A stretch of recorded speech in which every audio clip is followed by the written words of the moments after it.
dysfunction is, I don't know if it's like a technical medical phrase or not, but it's definitely a real thing that happens to people with ADHD, and I'm sure other people do. And it kind of just means like an inability to do executive functioning tasks. So like it's really hard to get up and do things, like even if you want to do them, it can be really hard to make yourself do them. So yeah, and I feel like that's kind of like for that to be a symptom of your disorder, I feel like it can be really kind of hard to understand in yourself or in someone else, because I feel like a lot of ADHD symptoms can be labeled as being lazy or mostly just lazy, I feel like, and like not wanting to do anything. I just don't think that humans naturally want to be lazy or like disappoint others or themselves or like not get things done. I think if people are like properly aligned in their lives and have the proper like support or like whatever it is they need, motivation, then they would be doing, everything that they want to do.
use, I feel like a good example is like, for example, brushing your teeth, which we should all be brushing our teeth, just to be clear.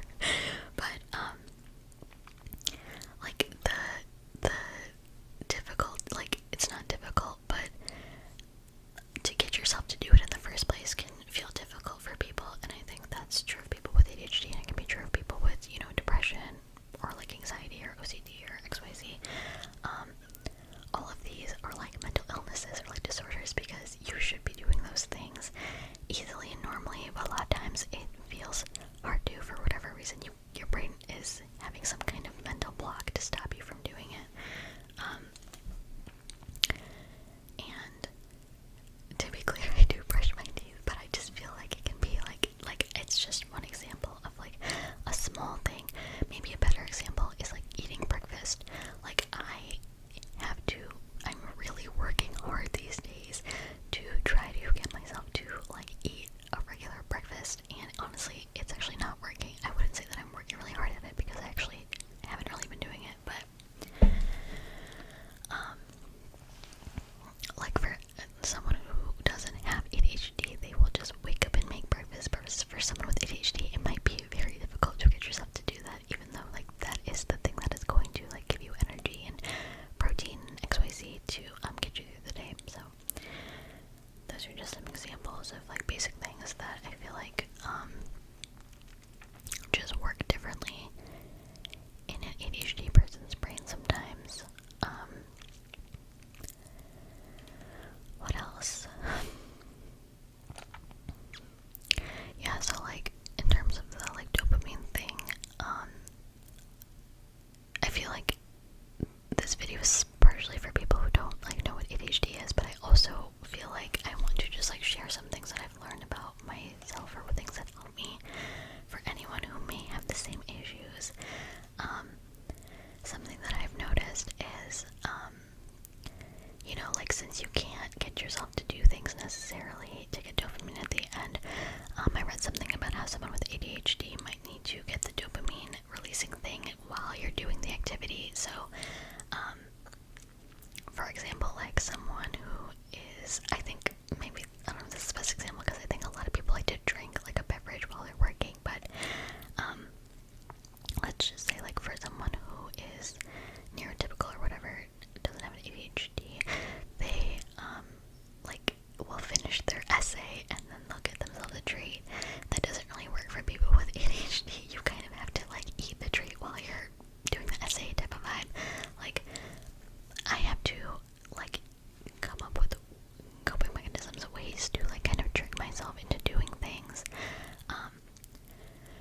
So like I will drink the yummy beverage while I'm working so that my brain has something to kind of like appease it while I'm working. Otherwise, I'm not going to be able to focus on the task at hand and I'm not going to get it done.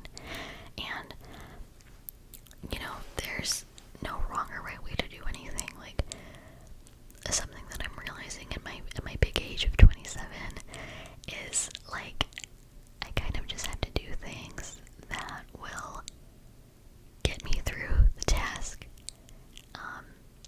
rather than trying to like do it the right way or the perfect way, or just like a lot of times just not doing it at all. So like I find that at the end of the day I just have to get it done, and I think I spent a lot of my life just not getting things done at all, and now I'm just kind of like, even if like the method is, for me the method is a means to the end. So yeah, I feel like I should have mentioned earlier too, like I got a late diagnosis. I was 27 years old, I believe, when I got my diagnosis. I'm still 27 now.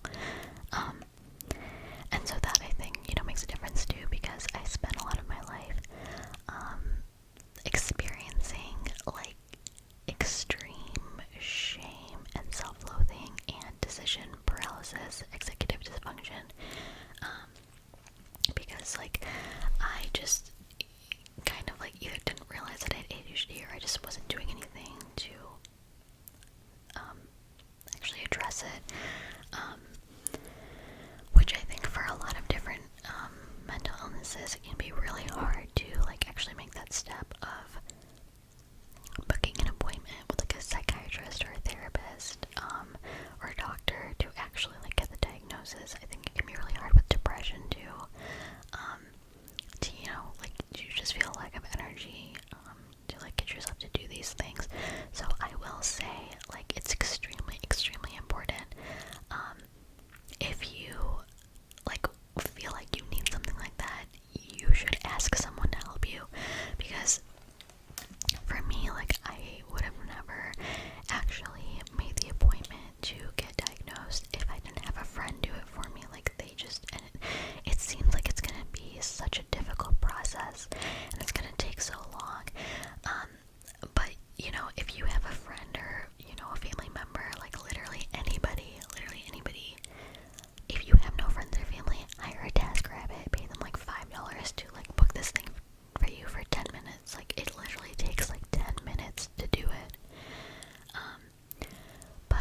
someone else, like, this isn't something that's hard for them. Like, oh my god, like, what kind of person am I that I can't even, brush my teeth or comb my hair without having to, like,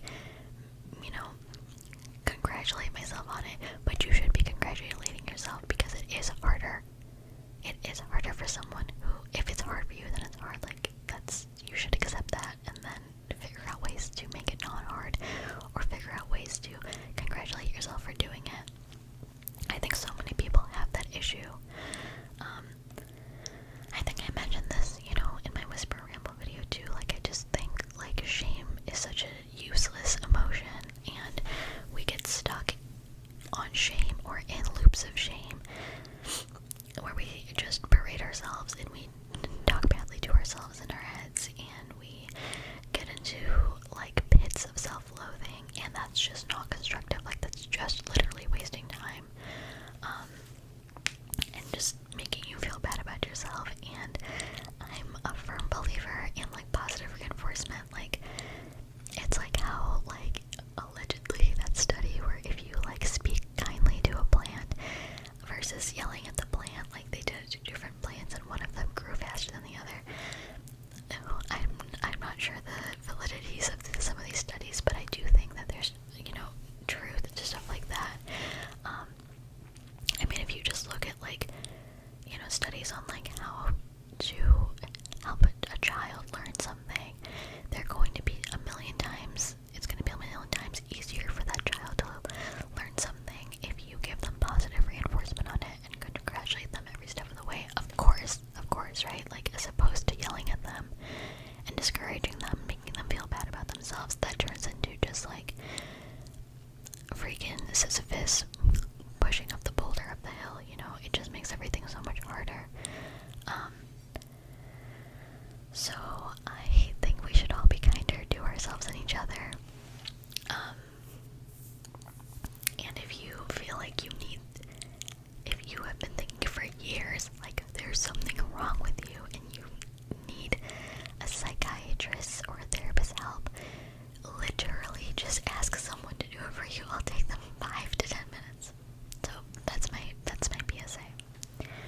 In terms of medication, I am still figuring that out for myself. I was experimenting with a few different prescriptions, and I lost my health insurance some months ago, and so I haven't really been able to, like, continue that. Like, there was a few complications going on. Like, I felt like it was, like, maybe, like, affecting my heart. You have to be careful with stuff like stimulants, like government meth, basically. I think they can be really, really, really, really helpful for people, but it does take a while. It is truly like a journey of experimenting and figuring out what works for you and doing research. So yeah, I'm personally right now, I'm not medicated, so that makes things kind of harder for me. But I have found a lot of solace in coffee. I've been drinking. I don't like to be reliant on something, so it was kind of hard for me to get myself to, like, willingly start relying on something like coffee. However, like I said earlier,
have said the same thing to me.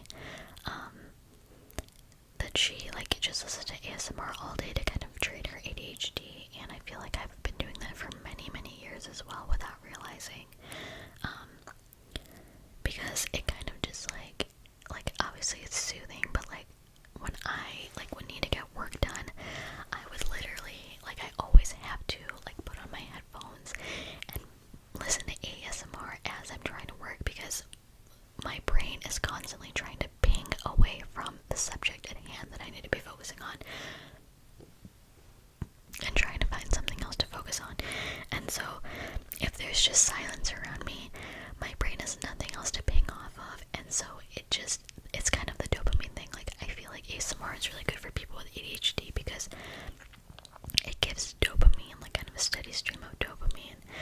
And so when I'm, let's say I'm typing an essay and I'm listening to the ASMR as my brain pings away, I can kind of momentarily focus on on a very minute, fine level. I am focusing on the the person talking or the tapping or whatever, but I'm not actually digesting what they're saying necessarily. I'm just getting bits and pieces, and it's enough to kind of supplement my attention span. I feel like Gen Z probably has tons of ADHD, and just everyone who it's just so proliferated in this world of smartphones, because our dopamine is just shot, and it makes it really hard for us to be able to focus on anything. And that's why we have, Gen Z on TikTok watching a video with Subway surfers transposed next to the video so that they can look at two things at once. That's literally an ADHD thing. I also want to point out ADHD and autism tend to have a lot of overlap as well. And I think I can't really speak on autism because I don't know if I have it, but I feel in recent years the stigma around autism has kind of changed. I feel like people had a certain idea of what an autistic person was like, and then but it quite literally is being on a spectrum, right? That's literally what you call it, being on the spectrum. And I think that spectrum, I think a lot of people are on that spectrum. But I don't know if that's wrong to say. Obviously there are people who are far more afflicted than others, and obviously not everyone has it. I think that's also not right to say that everyone has autism. That's maybe not that's not what's the word? I don't know, words are not working for me right now, but I just have noticed there's some overlap in terms of masking a lot of the time. I think that there are some similar symptoms sometimes between ADHD and autism, and I think that there can be some overlap with masking. And masking is when you I believe, I'm still learning about all of this, but I believe it's when you kind of you have your default way of being, and then when you're masking, you're kind of covering it up in order to present as neurodivergent, or present as someone who doesn't have ADHD or autism. So masking can be bad because it can be very exhausting. Even though you're integrating into society, you're not being your true self, kind of you're not in your natural, most relaxed state. And so people with ADHD and people with autism or any other whatever, it can be really exhausting to be around other people. It can be very draining on the social battery because you're potentially masking the entire time, and you're presenting yourself in a certain way that isn't necessarily how you actually would be when you're relaxed alone, or with your partner, or your family or whatever. So that's something to think about too. And I think that a lot of people learn to mask without really realizing it necessarily. I'm still trying to figure out if there are things about me that I have figured out how to really integrate into my personality that aren't necessarily who I actually am. And so I am utilizing a lot of mental and social battery to do those things. I'm not really sure. But I do know that I didn't have friends until 5th grade. And I was definitely kind of the weird, I don't want to say the weird kid, because that kind of makes it sound that's almost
And like if you have any questions, I'm not an expert here. This is just, what I personally have been experiencing over the last, year or so.